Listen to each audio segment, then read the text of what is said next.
Atos 13, do 1 ao 3. Vamos ler juntos?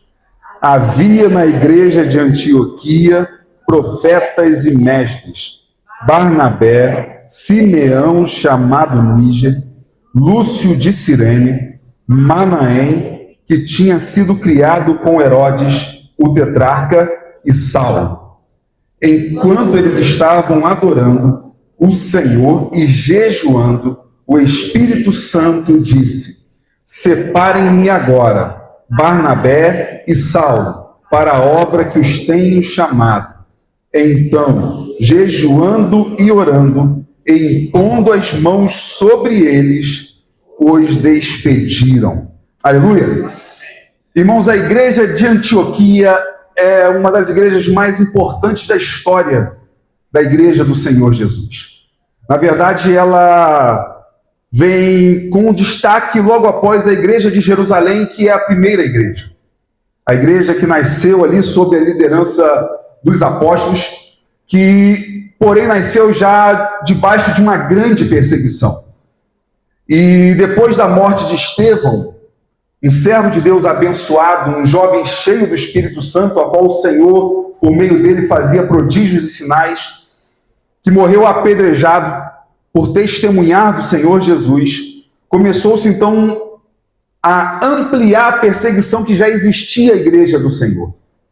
A igreja então se espalhou para vários lugares. Dentre esses lugares a qual a igreja foi espalhada é Antioquia.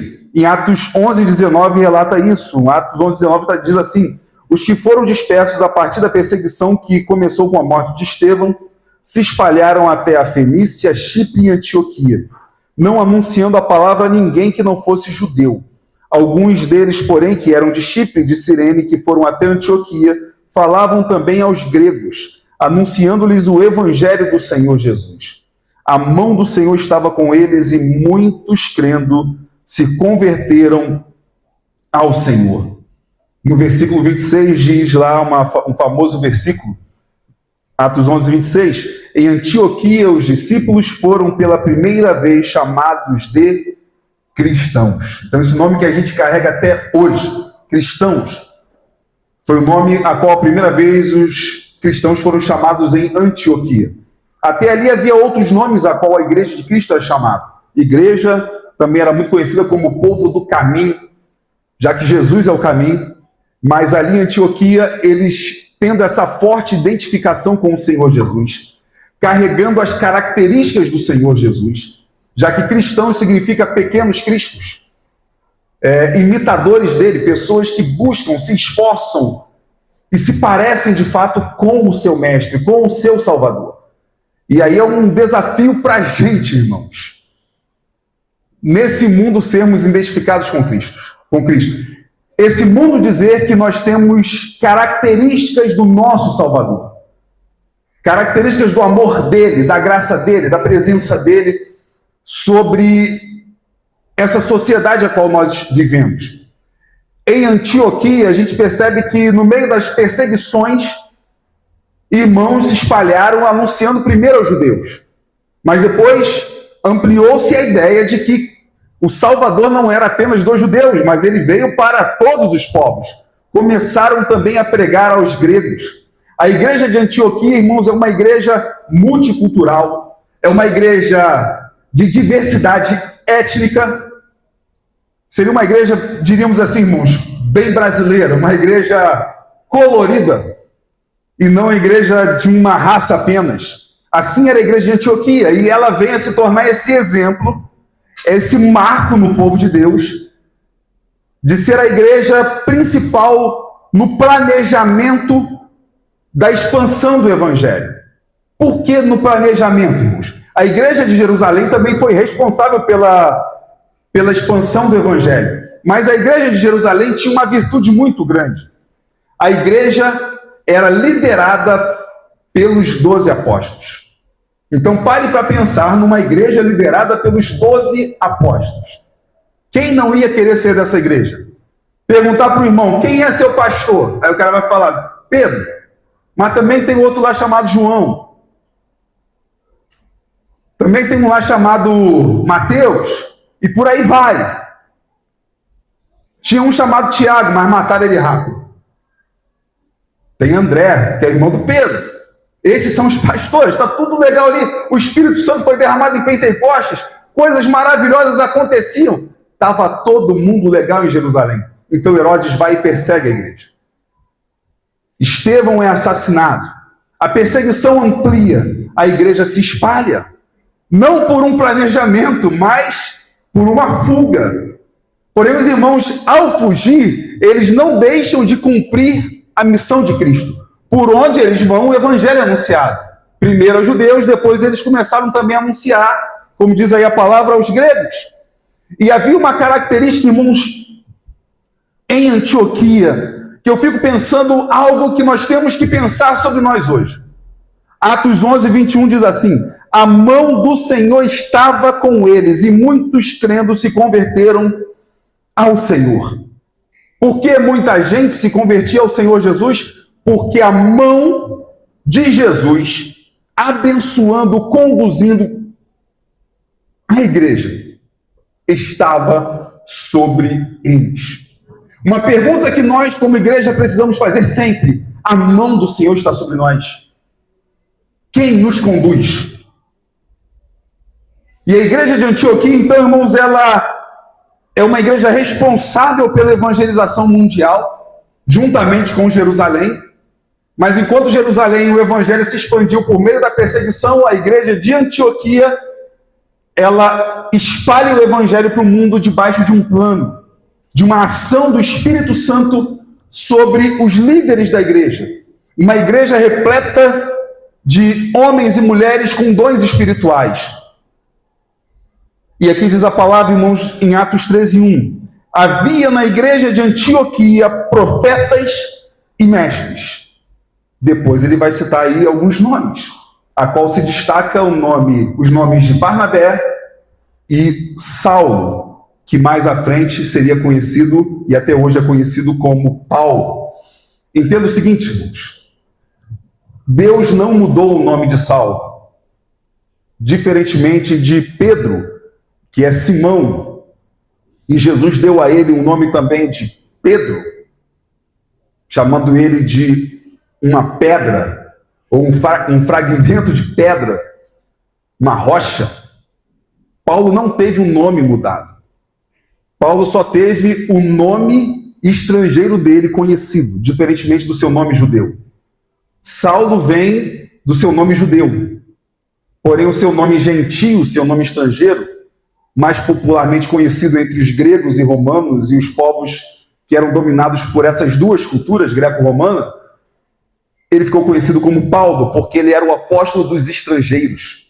Enquanto Pedro se destaca, levando o evangelho para os da circuncisão, para os judeus, Paulo leva para os que não eram da circuncisão, para os estrangeiros. Isso não significa que Paulo não pregou para judeus, porque também pregou, assim como Pedro também pregou para estrangeiros. Estou falando aqui sobre uma questão principal do ministério. O ministério principal para os judeus, se tratou de Pedro, mas também indo para os estrangeiros, gentios, e Paulo principalmente para os estrangeiros, gentios, mas também pregando aos judeus. Até porque quando Paulo chegava numa cidade, ele pregava primeiro para os judeus. Ele se estabelecia numa sinagoga e anunciava na sinagoga, que era o local de reunião dos judeus, que o Messias, o Cristo esperado pelos judeus, já tinha chegado, já tinha vindo ao mundo, e havia a promessa então do seu retorno. A igreja de Antioquia, irmãos, ela tem homens cheios do Espírito Santo. E destaca aqui que havia na igreja de Antioquia profetas e mestres. Profetas e mestres, homens vivendo seus dons espirituais, de profetizar, de ensinar. Deus concedeu dons à igreja. E existem 5 dons que se destacam nos dons espirituais, também chamados de dons ministeriais, que são aqueles que preparam a igreja para a obra do ministério.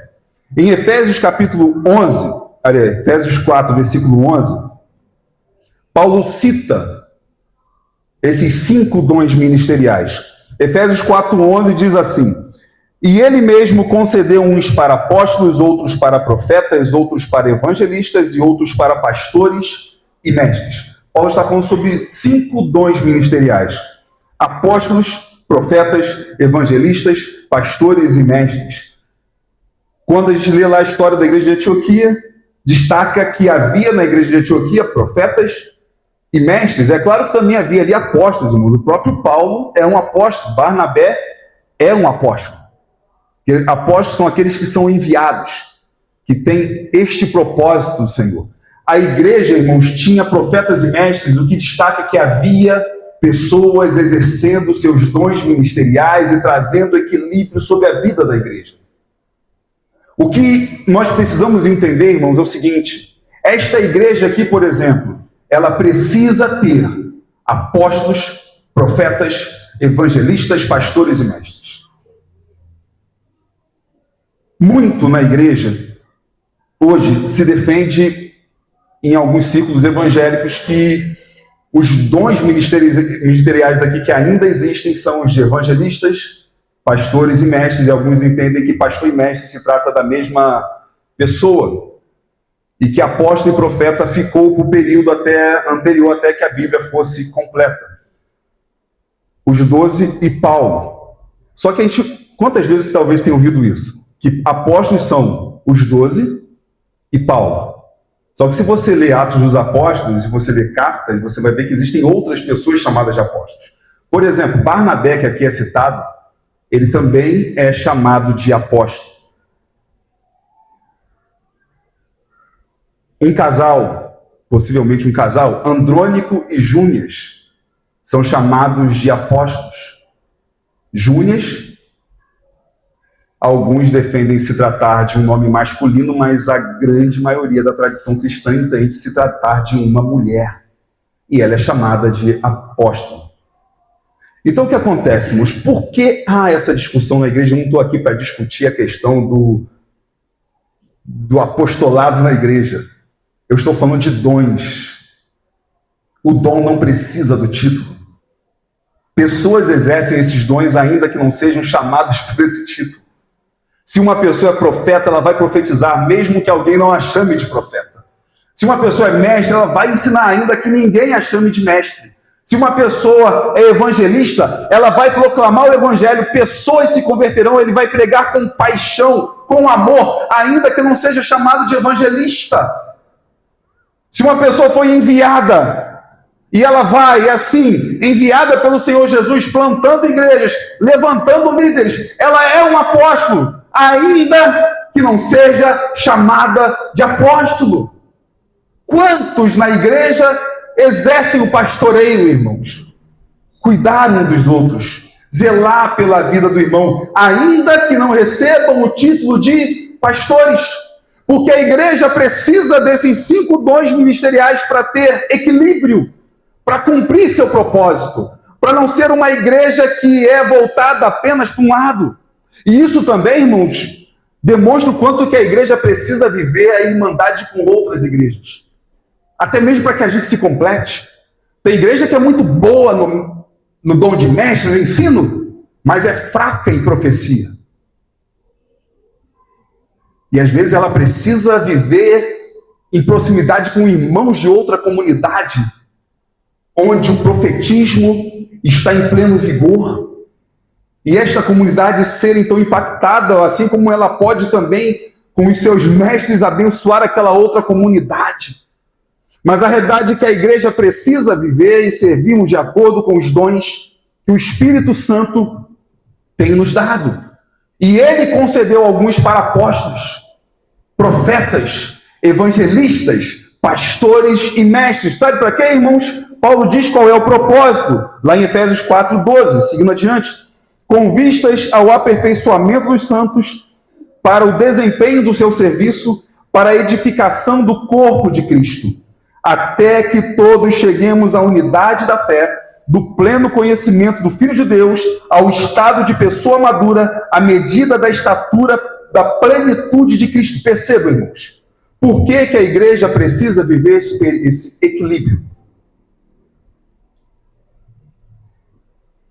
Apóstolos, profetas, evangelistas, pastores e mestres, para que todos nós cheguemos à unidade da fé. Para que a igreja cresça em unidade, não é para que cada um puxe o seu dom achando que é o mais importante, não, para que haja unidade, para que ela se complete nos ministérios desempenhados pelos seus irmãos, do pleno conhecimento do Filho de Deus. Não é para que a pessoa se exalte com o dom que ela recebeu, mas para que Cristo seja conhecido. Para que a gente venha para um culto como esse e saia cheio de alegria, porque saiu daqui conhecendo mais a Jesus e sabe como conhecê-lo ainda mais. Até chegar ao pleno conhecimento do Filho de Deus, ao estado de pessoa madura. Porque, irmãos, a gente sabe que a gente falha, a gente sabe que a gente erra, a gente sabe que é imaturidade. Mas os anos passam, não é possível que a gente não amadureça. Eu lembro até hoje de um pastor falando, irmãos, de um medo que ele tinha, eu diria que é o meu medo também. Ele falou, você não tem medo de ficar velho? Ele falou que depois que fez 50 anos, começou a ter um hábito de ler Eclesiastes. Todo ano. Na data do seu aniversário. O livro inteiro.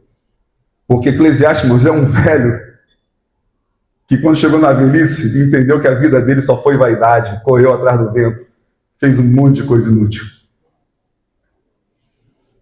Gastou o tempo com o que não prestava. E quando ele fala vaidade, vaidade, tudo é vaidade, esse vaidade significa o vazio. A vida dele foi repleta de vazio. Até estranho, né, irmãos? Repleta de uma coisa que não preenche nada. Vazio. E ele falou o seguinte, uma coisa que eu tomei pro meu coração. Eu não tenho medo de ficar velho. Eu tenho medo de ficar velho e não ficar sábio. A pior coisa que existe, irmãos, é um velho sem sabedoria. Criança sem sabedoria, irmãos, é engraçadinho. Velho, não. E aí, irmãos, a igreja vive essa plenitude, esse equilíbrio, para que cheguemos ao estado de pessoa madura. Aí perceba o que vem é o seguinte, a medida da estatura da plenitude de Cristo, se parecer com Jesus. Se medir de acordo com Jesus. Irmãos, a medida da estatura da plenitude de Cristo. Não se nivele por baixo. Ah, mas aquele irmão vive esse tipo de vida? Ah, aquele irmão faz esse tipo de coisa? Aquele irmão faz, mas Jesus não. Não se nivele por baixo. Você foi chamado para ser formado à imagem e semelhança do Filho de Deus, nosso Senhor Jesus. Cristão faz vergonha neste mundo, irmãos, porque ele vê um pastor, ele sabe que aquele pastor tem características de que não é de Jesus, mas ele acha mais legal se parecer com aquele pastor do que parecesse com Jesus. E a vergonha vem. Estamos aí no ano de eleição. Vários evangélicos vão fazer vergonha. Por quê? Porque vão querer se parecer mais com alguém, com um homem, do que com Cristo. Vão se relacionar com as pessoas se parecendo mais com um homem que não tem semelhanças de Cristo. O equilíbrio na igreja de apóstolos, profetas, evangelistas, pastores e mestres é para que a igreja não fique à semelhança desses homens, mas para que eles se pareçam com Cristo. Afinal, a frase famosa de um apóstolo, irmãos, sejam meus imitadores como eu sou de Cristo. Apóstolo Paulo. O que ele deixa bem claro para a gente, imite Jesus. E ele manda a gente imitá-lo naquilo que ele tem de Jesus. Naquilo que ele imita Jesus, naquilo que ele se parece com Jesus. E nessa igreja, então, irmãos, diz lá, em Efésios, ensinando a igreja em equilíbrio, versículo 14 de Efésios 11, Efésios 4, versículo 14, para que não mais sejamos como crianças, arrastados pelas ondas e levados de um lado para o outro por qualquer vento de doutrina, pela artimanha das pessoas, pela astúcia com que induzem ao erro. Porque pessoas para induzirem a gente ao erro, temos ao monte. É mais fácil errar do que acertar. Errar não precisa de muito esforço, a gente vai com naturalidade. Acertar, a gente tem que se esforçar. É igual quando você pega a mania de um cacuete. Quem tem cacuete aqui? Levanta a mão, não. Talvez seja um cacuete, levanta a mão. Eu tenho vários cacuetes. Dirigindo, então, às vezes eu gosto de estar sozinho no carro porque eu levanto o pescoço, inclino o nariz, estico o osso aqui do lado aqui, mexo para lá, mexo para cá e solto tudo quanto é cacuete horroroso. Estou sozinho, glória a Deus. Mas quando eu não estou sozinho, eu tenho que segurar. Eu fico segurando para não esticar o pescoço. E eu seguro, irmãos, dói o pescoço, dói o ombro, dói a cara, para você não fazer aquilo ali. O mal, fazer o bem, irmãos, às vezes é igual você segurar um cacuete e você já está acostumado a fazer de coisa ruim. Não vou fazer, aí tu se segura para tu tentar parar com aquela mania. Acho que várias pessoas se identificaram comigo aqui. Só não vão dar um glória porque eu tinha um primo que ele fazia vários cacuetes ao mesmo tempo. Ele... E aí quando ele ia me chamar, não saía Marcinho, saía Marcinho. Marcinho. Era engraçado demais, irmão. Mas é triste demais. Para não sermos induzidos pela astúcia, ou levado pela astúcia dos que nos induzem ao erro. Porque fazer o bem demanda o esforço. Afinal, a Bíblia diz, esforçai-vos pela paz. Porque pelo mal não precisa se esforçar. Ele flui com naturalidade. Então, irmãos, a igreja de Antioquia, ela tinha profetas e mestres. O mestre é aquele que é guiado pelo Espírito Santo no ensino de seus irmãos. O mestre é aquele que busca ser profundo conhecedor da Escritura Sagrada, a fim de que seus irmãos cresçam, não em sabedoria humana, mas na sabedoria do Espírito Santo. Características de um dom de mestre, irmãos, estão em 1 Coríntios 2, 12 e 13. Diz assim: e nós não temos recebido o Espírito do mundo, e sim o Espírito que vem de Deus, para que conheçamos o que por Deus nos foi dado gratuitamente. Disto também falamos, não em palavras ensinadas pela sabedoria humana, mas ensinadas pelo Espírito, conferindo coisas espirituais com espirituais. É interessante, irmãos, porque é o seguinte, havia profetas e mestres. Em geral, o que a gente entende? O profeta é o cara estranho. O profeta é estranho, irmãos. O profeta é cara de maluco. O profeta é doideira. O profeta é aquele que se der bobeira, bota o cara para fora, prende ele. O profeta é o João Batista, irmãos. Que coisa mais doida que essa? O cara que anda no deserto, veste roupa de couro, come gafanhoto e mel, a comida do homem. E quando alguém chega perto dele, ele fala, raça de víbora, quem mandou vocês tentar fugir da ira de Deus? E as pessoas iam atrás do cara para ouvir isso. Porque era um homem cheio do Espírito Santo, irmãos. Ele já era cheio do Espírito no ventre de Isabel. A palavra diz que João Batista era cheio do Espírito no ventre da sua mãe. Já na barriga da mãe. Um profeta. A gente entende o profeta como aquele mais espiritual, místico. O mestre não, né? O mestre parece que é racional, é o cara da teologia. Irmãos, não existe isso na Igreja de Cristo. Ambos são guiados pelo Espírito. A diferença é que um parece ser louco e o outro inteligente. Que é isso aí, o profeta, cara de maluco. Mestre, cara de inteligente. Nerd, né? E por aí vai. Mas ambos são guiados pelo mesmo Espírito. Percebam, irmãos, o que diz a palavra. Disto também falamos, não em palavras ensinadas pela sabedoria humana, mas ensinadas pelo Espírito, conferindo coisas espirituais com espirituais. Deixa eu dar um chute nessa lâmpada aqui, que minha careca está suando toda a vida aqui. Acho que é essa luz aqui. Isso. Meu Deus. Brotou, não é rio de água viva não, é rio do meu suor mesmo. Que Deus abençoe que seja rio de água viva também, né, irmão? Seja só o meu suor. Mas o que acontece, irmãos? Disto também falamos não em palavras ensinadas pela sabedoria humana, mas ensinadas pelo Espírito, conferindo coisas espirituais com espirituais. Quer ver, irmãos, o dom de mestre em ação? Atos 18, 24, 28.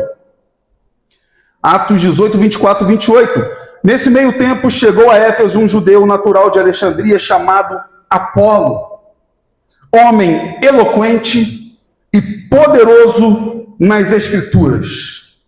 Cara de inteligente, o Apolo. João Batista, cara de maluco, profeta.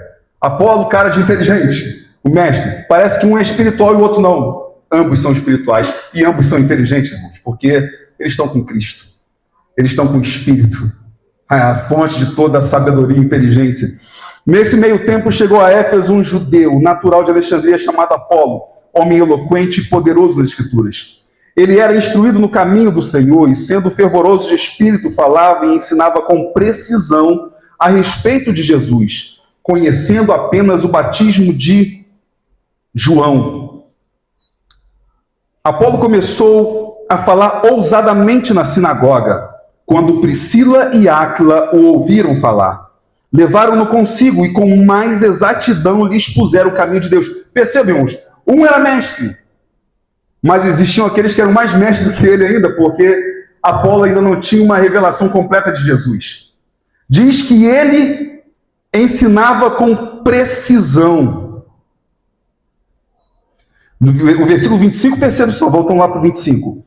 Ele era instruído no caminho do Senhor e, sendo fervoroso de espírito, falava e ensinava com precisão a respeito de Jesus. Se ele falava com precisão, você pode pensar, então ele sabia tudo de Jesus. Até que ele se encontra com Priscila e Áquila. Interessante, irmãos, que quem é citado primeiro é porque é aquele que exerce maior liderança. Há momentos em que é citado Áquila e Priscila. Porém, a maioria das vezes é citado Priscila e Áquila. O que significa que quem tinha maior liderança espiritual e de dom nesse casal não era o homem, era a mulher. O homem também era extremamente usado. A sua mulher ainda mais. Um casal extremamente abençoado. E abençoador na história da igreja. Priscila e Áquila. Tanto se você pegar lá na lista dos homens lá de Antioquia, quem é citado primeiro não é Paulo, ainda chamado de Saulo ali, é Barnabé. Saulo viria a se tornar, Paulo, né, viria a se tornar o maior líder dentre aquele grupo ali, mas até aquele momento não era ele. O líder mais destacado, que exercia uma maior liderança e sabedoria naquele grupo, era Barnabé. Inclusive é Barnabé que vai ser o homem que vai ensinar a Paulo. Discipular Paulo, para que Paulo alcance a plenitude daquilo que Deus chamou ele para ser. Então diz aí, irmãos, que Apolo ensinava com precisão, mas perceba o versículo 26. Apolo começou a falar ousadamente na sinagoga. Quando Priscila e Áquila o ouviram falar, levaram-no consigo e com mais exatidão lhe expuseram o caminho de Deus. O que significa que um mestre, ainda que saiba muito, existe mestre que sabe mais do que ele para ensiná-lo muito mais do que ele tem para aprender de Jesus. Apolo ensinava com precisão, mas Priscila e Áquila apresentaram Jesus a ele com maior exatidão. Com mais exatidão, lhes expuseram o caminho de Deus. Quando ele resolveu percorrer a Acaia, os irmãos o animaram e escreveram aos discípulos para que o recebessem bem. Tendo chegado, Apolo auxiliou muitos aqueles que, mediante a graça, haviam crido. Porque, perceba o versículo 28, irmãos, o mestre, o dom de mestre, porque com grande poder convencia publicamente os judeus, provando por meio das Escrituras que Jesus é o Cristo. Que Jesus é o ungido de Deus, o Messias prometido, o Salvador da humanidade. Em Antioquia tinha profetas e mestres. E o profeta, irmãos? O profeta, eu não vou falar muito aqui do dom de profecia. A verdade é que quando a gente fala de profeta, sabe o que muita gente pensa? Adivinhador de alguma coisa. revelador de algum segredo. O profeta também pode fazer isso, irmãos, mas não é a principal função de um profeta. Perceba, irmãos, o que envolve o chamado de um profeta. 1 Coríntios 14, 3. Vou pedir para a gente ler junto. Que ele fala sobre 3 características de um profeta. Vamos ler juntos? Vamos lá? Mas o que profetiza fala para as pessoas, edificando, exortando e consolando. Qual a principal característica do chamado profético? Edificar, exortar e consolar. Edificar, o profeta também ensina, irmãos. Porque ele edifica pessoas. Por isso, irmãos, que quando Paulo fala nessa mesma carta aí de Coríntios, que ele não permite que a mulher fale, na mesma carta em Coríntios, Paulo fala para a mulher usar o véu para profetizar. Quem profetiza, edifica, exorta e consola. Quem profetiza tem que falar. Aí você vai perguntar para Paulo, por que então a mulher tem que ficar quieta se na mesma carta você falou para ela profetizar? Então você tem que buscar entender, que é o que eu vou não é o que eu vou trazer aqui agora, deixa para outro dia, o que Paulo está dizendo naquele momento com o silêncio das mulheres, que não é um silêncio total, é um silêncio específico sobre alguma coisa que estava acontecendo em Corinto. Até porque a igreja de Corinto, todos nós sabemos que era uma igreja extremamente rebelde, por mais que eles eram cheios do Espírito Santo, eles eram ao mesmo tempo rebeldes. Então algum tipo de rebeldia havia ali, alguma coisa estava acontecendo, e Paulo está protegendo as irmãs da igreja, mandando elas ficarem em silêncio. E aí dando o exemplo de Eva, quando Eva caiu em pecado. Porque parece que as coisas não batem. Paulo fala que a mulher é salva sendo mãe. Mas calma aí, nem toda mulher é mãe. E aquela que não vai ser mãe, não vai ser salva? Paulo está falando sobre a semente da mulher que esmagaria a cabeça da serpente. Paulo está falando sobre Eva, que geraria filhos, e mais tarde Maria, que geraria o Filho de Deus, que destruiria as obras do diabo. Então Paulo está falando de uma obra de redenção, onde a mulher no princípio caiu, mas ao mesmo tempo depois ela seria usada para a redenção gerando filhos. Até chegar o filho principal da mulher, que é o Senhor Jesus. Que segundo a história que nós cremos, que não é uma ficção, não é só um ensino moral, o cristão assina embaixo que Jesus nasceu da Virgem, que era filho apenas da mulher e não do homem. Isso não é simbolismo, isso é um fato da nossa fé. Ah, mas é impossível isso acontecer. O nosso Deus é o Deus do impossível, isso se chama fé. Por isso, irmãos, que nós somos o povo que acredita que Israel ficou dando voltas na muralha de Jericó. Depois derrubaram o jarro no chão, gritaram e a muralha caiu. Tocaram trombeta.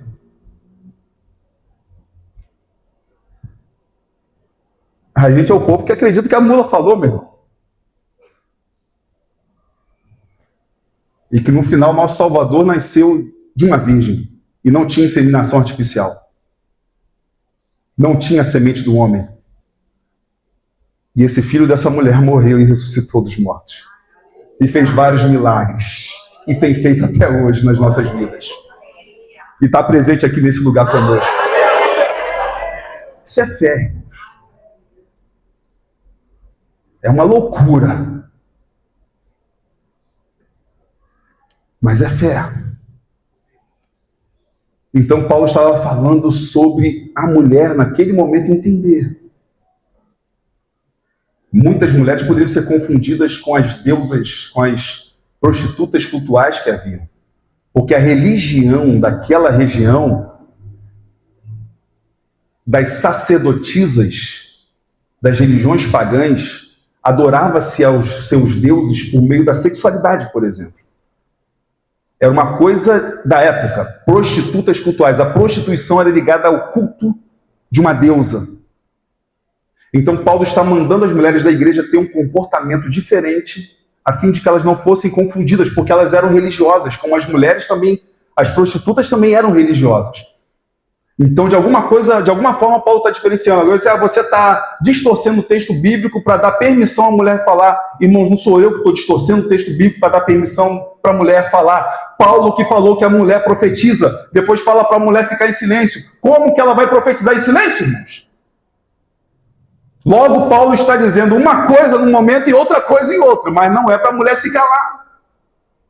Como que Paulo vai contra Jesus, irmãos? Paulo é cristão. Paulo é submisso a Cristo, e foi Cristo que mandou a mulher anunciar ao mundo que ele havia ressuscitado dos mortos. Maria Madalena, a primeira pessoa que anunciou ao mundo que Jesus está vivo. Paulo não contrariaria o seu Salvador. Por isso ele fala para as mulheres profetizarem. E quando a mulher profetiza, ela pode exercer aquilo que está escrito aí. Quem profetiza, edifica, faz seus irmãos crescerem. Quem profetiza, exorta. É até interessante, irmãos, porque exortar na igreja virou sinônimo de dar pancada nos irmãos. A igreja está precisando de uma palavra de exortação. O que é uma palavra de exortação? Dá-lhe pancada, meu irmão. É igual uma vez um pastor lá de Curitiba, ele falou que Jesus falou para Pedro: apacenta as ovelhas. Tem irmão que entendeu o pau senta nas ovelhas. Entendeu? Aí eu falei, o exortar. Irmãos, exortar não é dar bronca, exortar não é dar esporro, exortar não é brigar com cara feia. Exortar significa principalmente encorajar. Agora, não encorajar, se o irmão às vezes está vacilando demais, tu vai encorajar ele de uma forma mais enérgica, né? Então, às vezes, encorajar pode ser uma bronca no irmão ali para poder dar uma força nele. O cara está parado demais, devagar demais, desanimar demais. É igual a famosa hiena, ó céus, ó terra, mas tá pegando tudo que Deus deu a ele e entregando para Satanás, e ele precisa de uma bronca, meu irmão, para tomar jeito na vida, para se ajeitar, para virar crente. Mas o propósito não é para dar bronca, meu irmão, o propósito é para quê? Encorajar. Então, quem exorta é aquele que encoraja e consola. Aí, meu irmão, te acha que profeta é só para poder adivinhar coisas cabrosas da gente, né? Hoje em dia tem, né? Profeta que adivinha o seu CPF, no final você faz um Pix para ele. Tem essa habilidade atualmente aí, irmãos. Profetizar não é adivinhar o seu CPF. A não ser que uma coisa específica, Deus tenha alguma coisa para falar contigo, alguma coisa, e o cara vai adivinhar seu CPF porque quer te mostrar alguma coisa, sei lá o quê. Aí eu já não sei. Mas, irmãos, o profeta não é para ficar adivinhando as coisas, o profeta é para, vamos ler juntos aí? Edificar, exortar e consolar. E em Antioquia havia profetas e mestres. Irmãos ensinando as grandiosidades de Deus, cheios do Espírito, irmãos edificando, exortando, encorajando, consolando os irmãos. E esta igreja, esses irmãos, diz o versículo 2 lá de Atos 13. Esse tempo todo a gente ficou só no 1, irmãos. Ainda bem que eu só li 3. Glória a Deus, né? Já pensou se eu tivesse lido 30?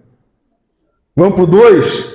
Enquanto eles estavam adorando o Senhor e jejuando, o Espírito Santo disse: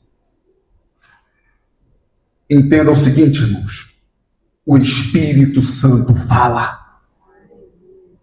O Espírito Santo é uma pessoa e ele está dentro de você. E ele fala. Ele é uma pessoa.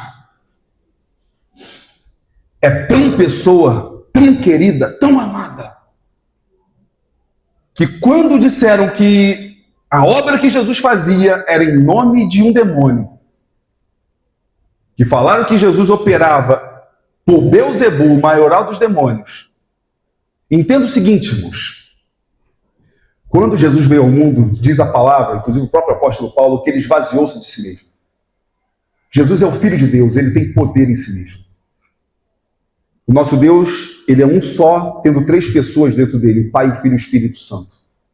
O Filho tem o seu poder, mas quando ele se tornou um homem no ventre de Maria, ele se esvaziou do seu poder. Ah, mas ele fez coisas extraordinárias, porque o Espírito Santo repousou sobre ele.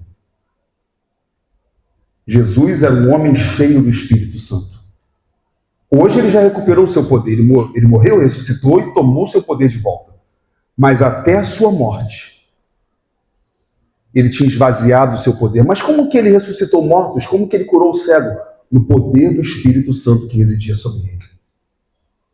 Então, quando Jesus curava alguém, expulsava um demônio, era sob o poder do Espírito Santo. E as pessoas acusaram ele de operar poder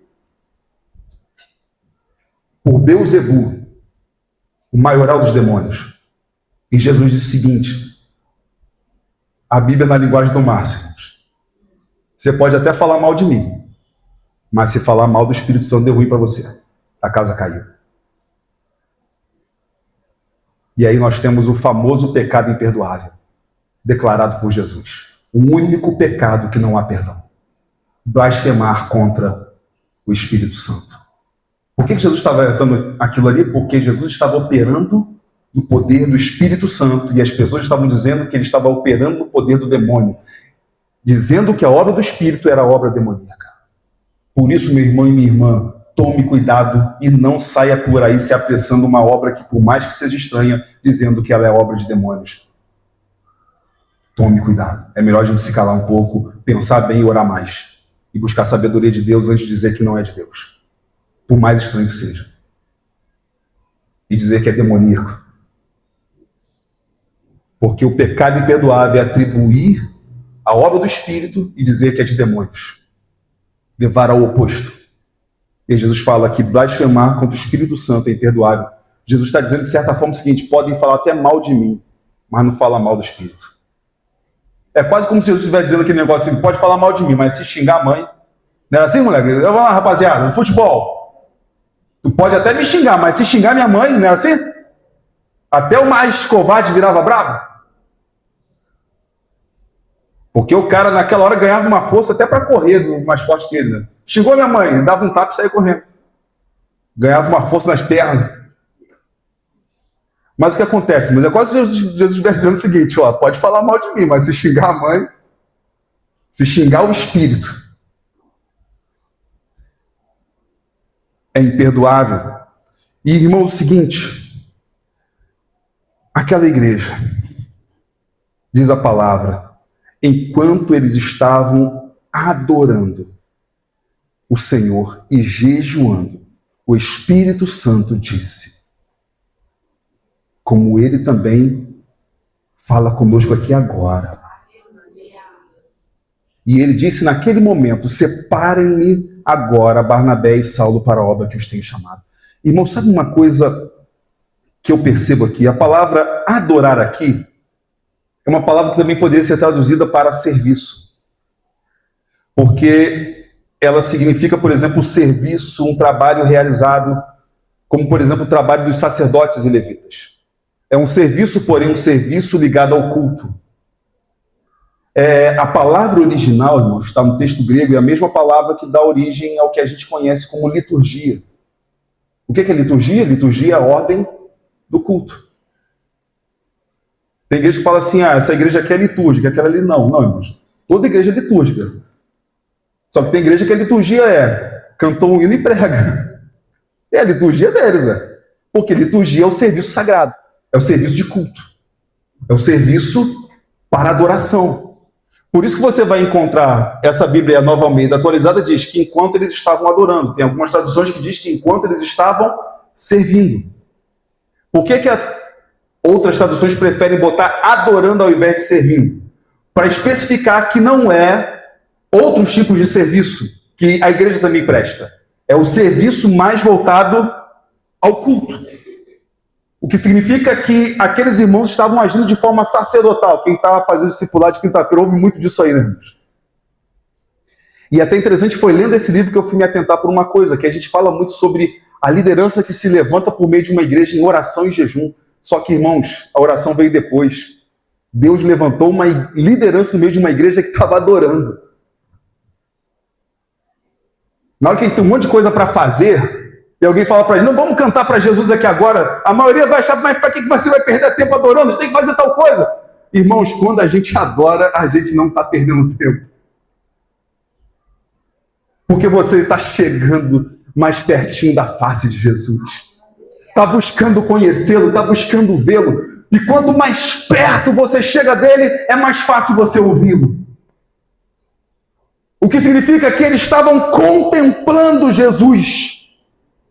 O que, irmãos, para a gente hoje não é fácil, demanda uma disciplina espiritual. Porque pare para pensar, nos 12 apóstolos, para eles contemplarem Jesus, o cara acordava e estava contemplando Jesus, estava ali Jesus ali, irmãos, em carne e osso.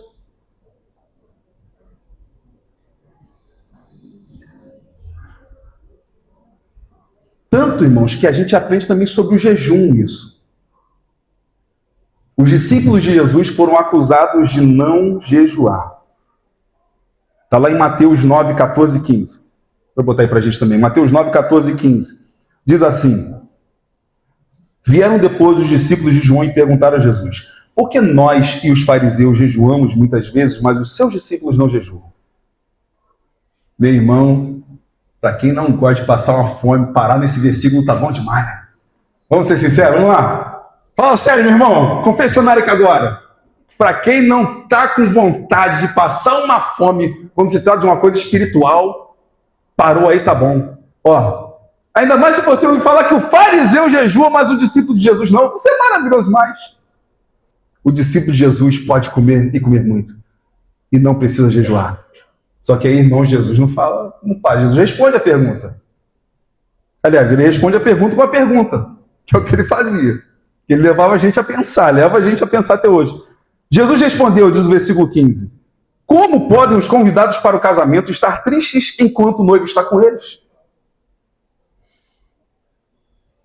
Alguém é convidado para um casamento e fala, vou jejuar hoje. Eu lembro de uma vez um pastor falando que tem uma época que começou muito a falar sobre fazer jejum de determinadas coisas, jejum de rede social, jejum de internet, jejum de televisão. E até o pessoal falou, não é jejum, é um tipo de voto que você faz, um propósito, você se abstém daquele. Jejum é de comida. Mas aí o cara fez um propósito de ficar um ano sem assistir televisão. Um amigo dele começou a rir. Ele falou assim, pô, já tô feliz aí, porque já tem um mês já que eu tô no meu jejum. O cara chamou de jejum na época, né? No jejum de ficar sem assistir televisão. Um amigo dele começou a rir dele. Ele falou assim, cara, por que você tá rindo de mim? Eu tô nesse propósito. Cara, eu tô rindo de você porque esse ano é ano de Copa do Mundo, cara. Ele não se ligou, irmão. Ele teve que pedir dele. Ele deve ter pedido sempre que ele arrumou. Bem, seja como for, o Brasil perdeu aquela Copa, seria bom se ele mantivesse o propósito, porque já tem tanto tempo que o Brasil não ganha, então certamente perdeu naquele ano. Seria uma raiva menos para ele passar. Mas até isso também, irmãos, antes de fazer um voto, irmão, né? Eu até, quando alguém pergunta, eu falo, irmãos, se você vai jejuar, não faz voto. Só jejua. Porque se você fizer um voto, você fica preso ao seu voto. Você tem que cumprir o seu voto. Mas se você fala simplesmente, eu vou tirar um momento, e o seu corpo não aguentou, você come. Ah, mas eu vou estar pecando? Não, irmão. Você decidiu fazer o jejum não é uma regra. Jesus não deixou regra quanto ao jejum. Porque aqui diz o seguinte, olha, Jesus fala o seguinte, como podem os convidados para o casamento estar tristes quando o noivo está com eles? Quer dizer, ninguém vai jejuar numa festa de casamento. E quem é o noivo? Jesus, ele está ali. No entanto, virão dias em que o noivo lhes será tirado, e então eles vão jejuar. Tirado em que sentido? Ele foi assassinado, foi crucificado, foi sepultado. Você acha que os discípulos, por exemplo, comeram alguma coisa naquela noite? Pedro comeu alguma coisa depois de ter negado Jesus 3 vezes? Com certeza jejuaram muito ali. E aí Jesus volta, aparece para eles, mas depois desaparece de novo. Eles dizem, eu estou com vocês, mas meu corpo não. Eles não podem mais ver Jesus, acordar e ver Jesus ali. Eles agora precisam buscá-lo. Ele está presente, mas demanda uma disciplina nossa em querer ele, em desejá-lo e buscá-lo. É o que Jesus está falando, vai chegar um tempo em que o noivo será tirado, então eles vão jejuar. Por quê, irmãos? Porque os discípulos vão passar por aflição de alma. Vão passar por um momento de saudade de Jesus.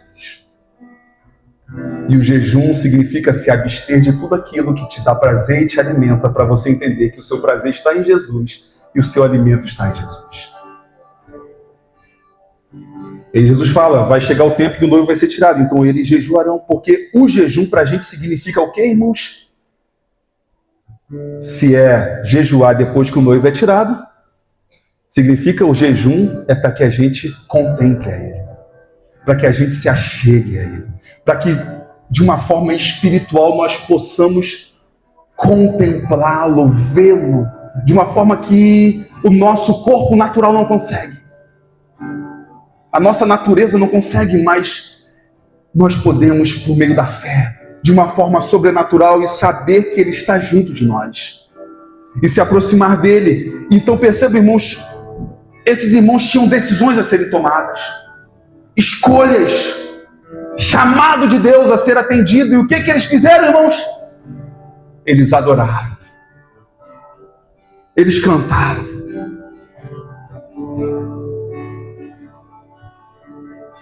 eles expressaram seu amor a Jesus. Você tem decisão para tomar na sua vida, meu irmão, e é importante demais. E aqui eu vou ir além das decisões que envolvem as decisões, por exemplo, aqui que era a missão da igreja. Porque toda a sua vida é de Cristo, então toda a sua decisão é para Ele. É para que Ele seja glorificado na sua vida. Qualquer decisão que envolve trabalho, família, tudo para o reino de Cristo. E aqui, irmãos, os nossos irmãos de Antioquia estão ensinando para a gente. Se você tem uma decisão difícil para tomar, adore, jejue, cante para a glória dele. Vamos cantar alguma coisa aí, Pedro? Puxa para a gente aí. Cante para a glória dele, exalte, se achegue. Que o nome dele cresça, que o nosso diminua, que o nome dele avance, e que a gente conheça, que nós contemplemos ele. E nós o vejamos. Esse menino que nasceu, cresceu, morreu, ressuscitou, está em nós e voltará visível. Eles tinham saudade dele, eles o desejavam, então eles o adoravam, eles jejuavam. Queira ele, queira Jesus nessa hora. Diz o versículo 3 que então jejuando e orando, depois que o Espírito Santo falou, e o Espírito Santo fala, Jesus disse às 7 igrejas que estão lá em Apocalipse registradas: quem tem ouvidos ouça o que o Espírito diz às igrejas. Quem tem ouvidos ouça o que o Espírito diz às igrejas. Então eles continuaram orando, jejuando,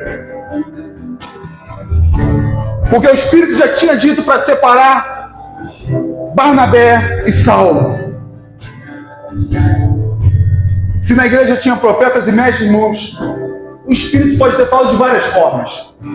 Dentre as formas que o Espírito falou, ele pode ter levantado um irmão em profecia para declarar a grandiosidade do chamado de Deus sobre a vida desses dois irmãos, Barnabé e Saulo. E a gente está aqui no Brasil pregando o Evangelho, irmãos. Sabe por quê? Porque o Espírito Santo levantou Barnabé e Saulo. O Evangelho se espalhou para o mundo, para várias gerações.